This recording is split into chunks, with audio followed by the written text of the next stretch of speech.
Kamusta mga ka-duty? This is the Nurse Hokage TV. Bago tayo magpatuloy sa ating video, don't forget to like and hit the subscribe button.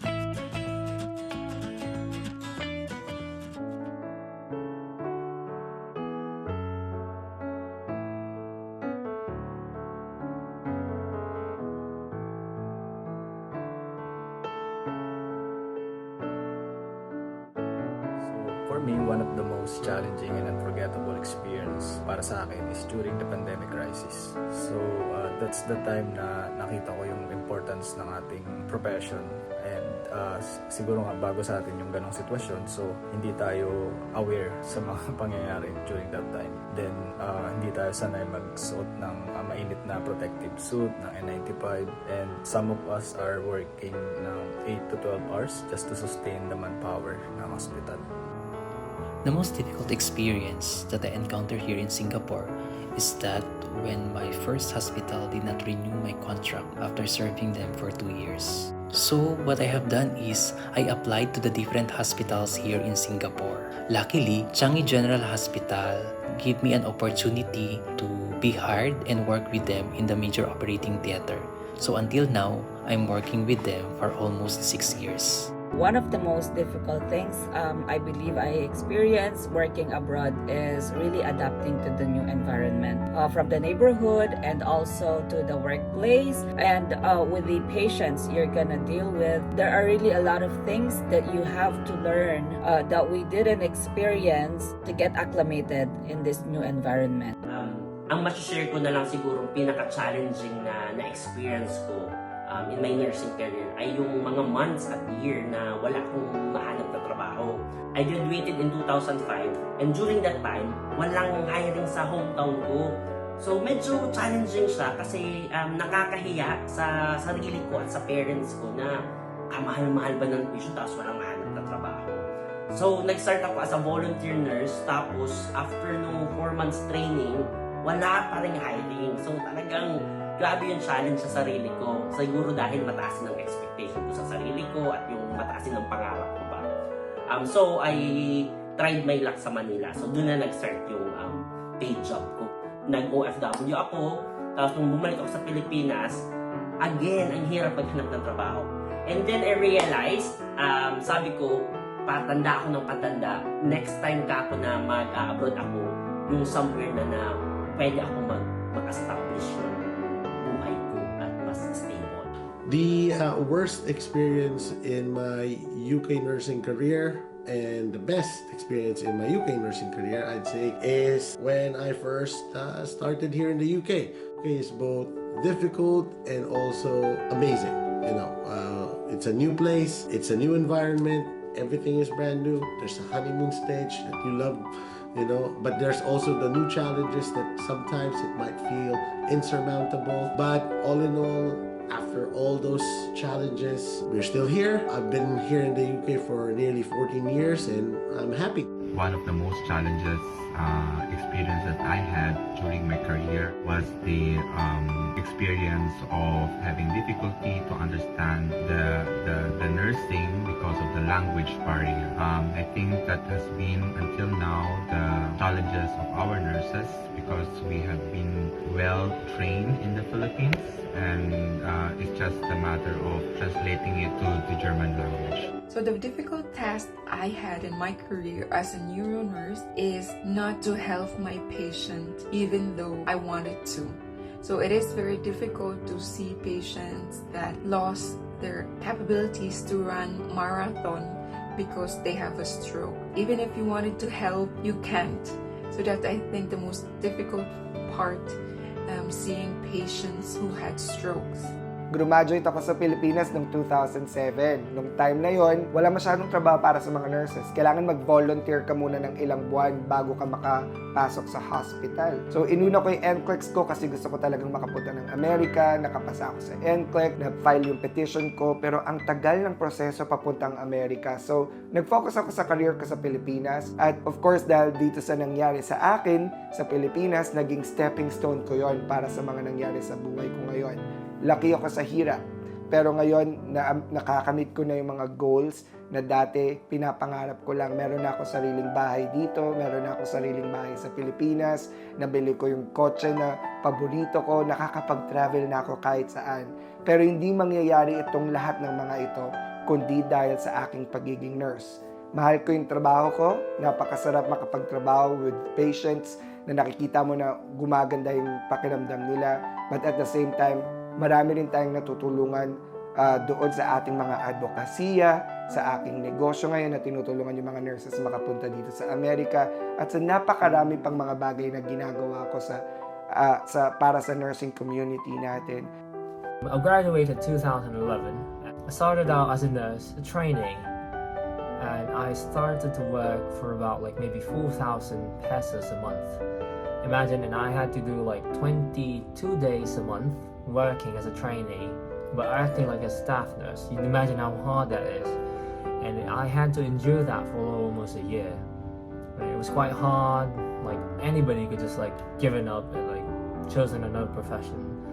But I just kept on going through. Eventually, I landed a job as a contractual nurse, which then elevated my salary a little bit, but not a lot. Nagpunta ako sa Saudi Arabia without knowing what to face in there. So doon ko na-experience lahat. I had difficult time dealing with my managers. I had difficult time adjusting with the culture. So parang na-culture shock talaga ako. And on top of that, yun yung first time na humiwalay ako sa family ko to work abroad. So it was really, really depressing for the first few months to a year because you're away from your family. And also na-experience ko itong mga bagay na hindi ko akalain na-experience ko. So, yun, all those hardships, syempre meron pa ring good that came out of it. I realized a lot of things and I learned how to become a better person. I came out stronger and I came out more experienced in life and in my nursing career. It was during the surge of pandemic. Nasayin kasi ako sa COVID area.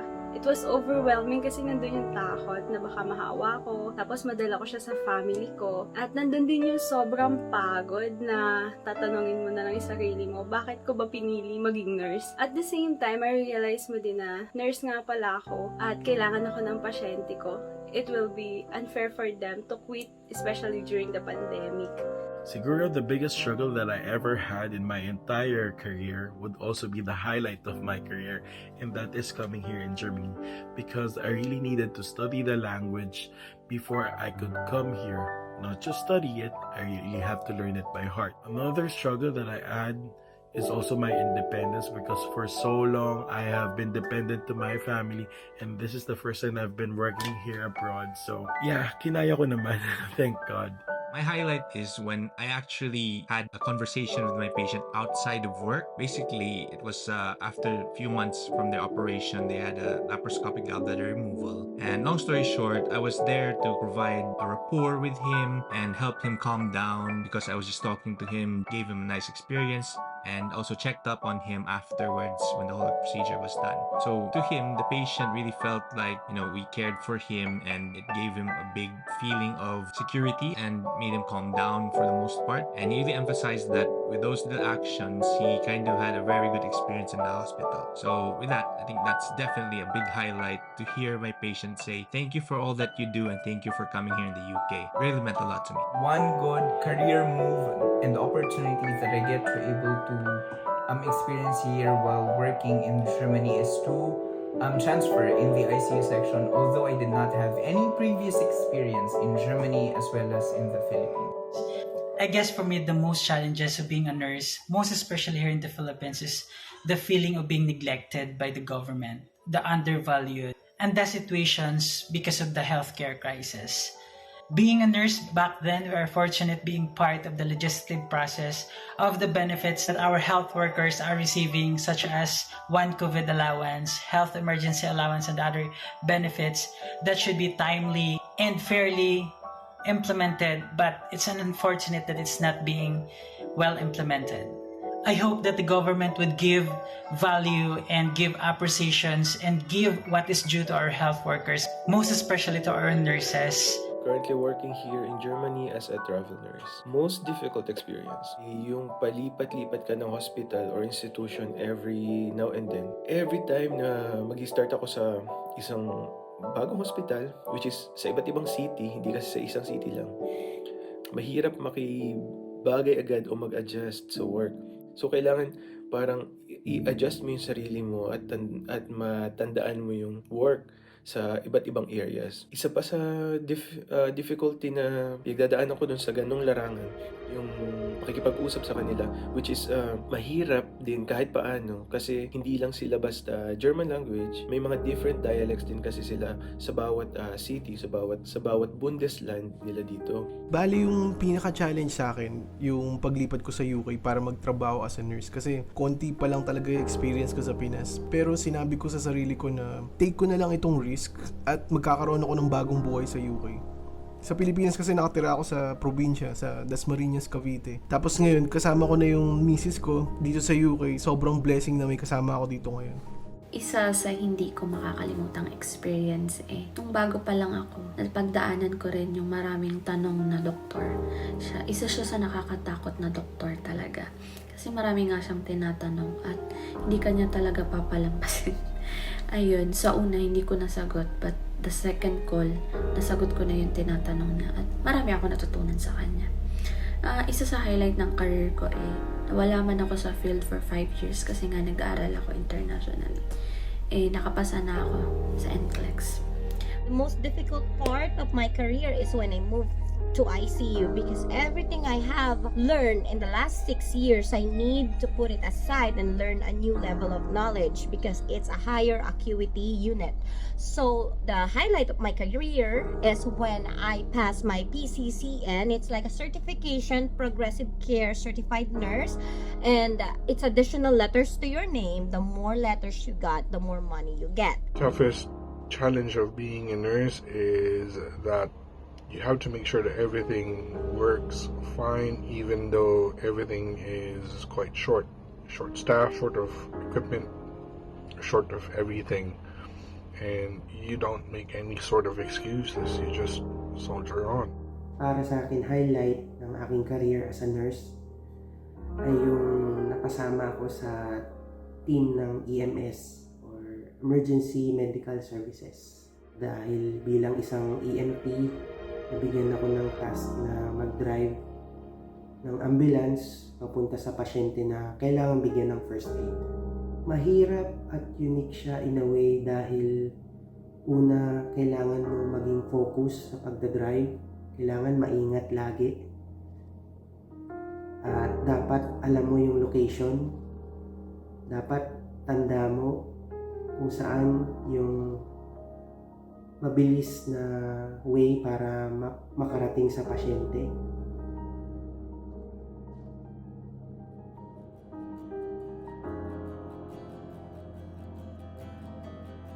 Maging matatag kayo kasi hindi talaga siya madali. Ay yung mga expectation natin, doon natin marirealize na ganito pala kahirap. Pero at the end of the day, worth it naman kasi nga you provide quality care to patient. Never give up on your dreams. Do not lose hope and continue to maintain your passion to serve.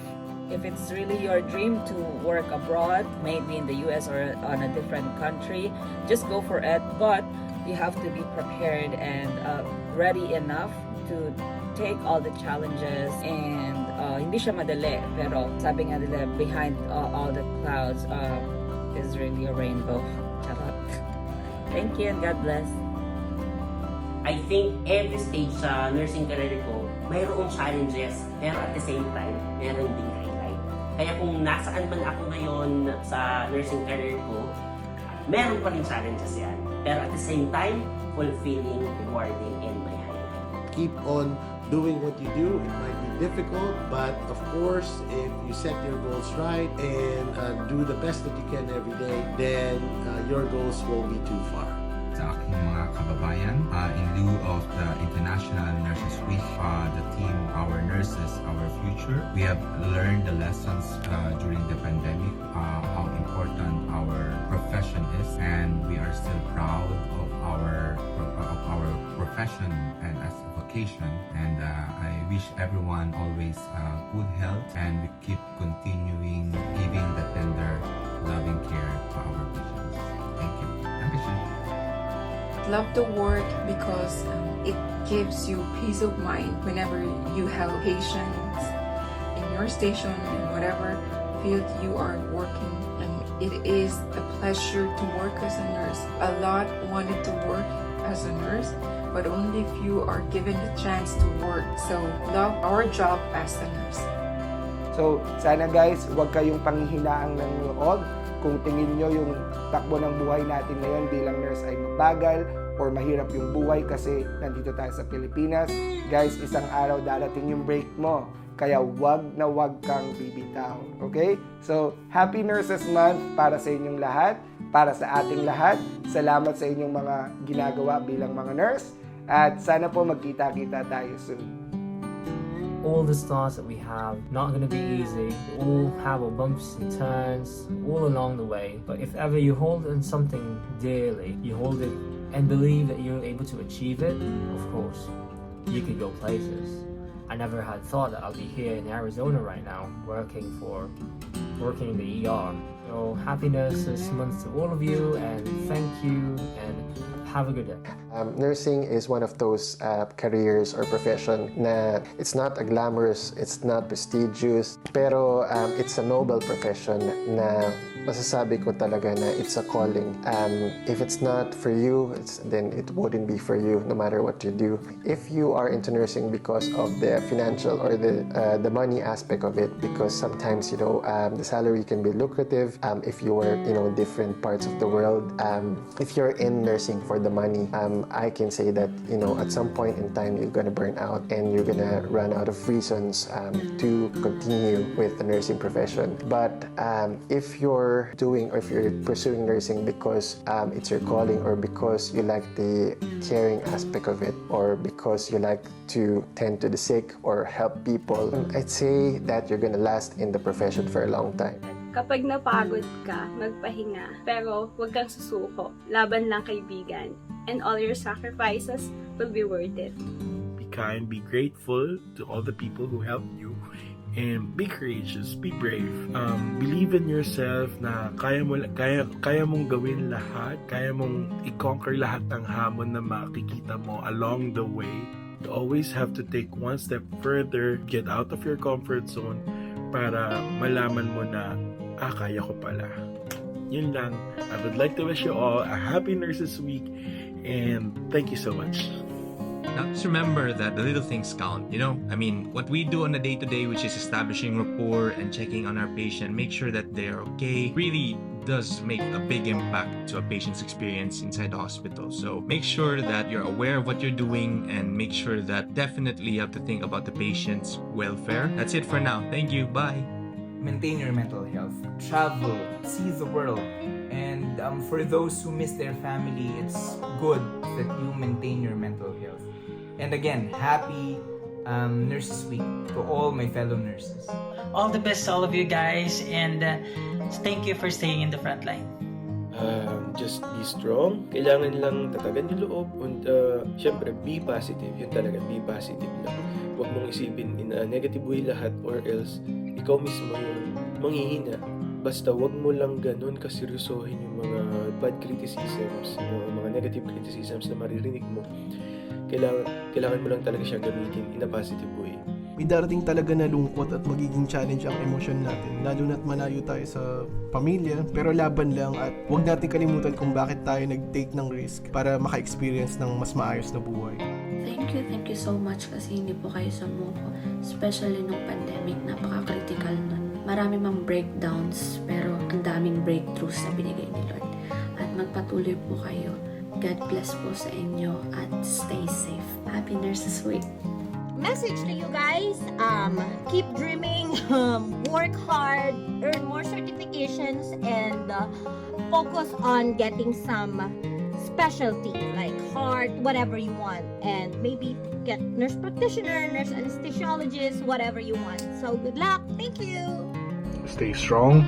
Always remember what's your reason why you stay here in this profession. And always make sure that you take care of yourself. You always make sure that you take care of other people as well. But you have to always take care of yourself first. Keep up the good work dahil alam ko hindi madali maging isang nurse. salamat sa inyong mga services. Dahil alam ko na itong profession natin ay nakakatulong sa ating mga kapwa-tao. So, yun lang at maraming salamat. Happy Nurses Week. God bless.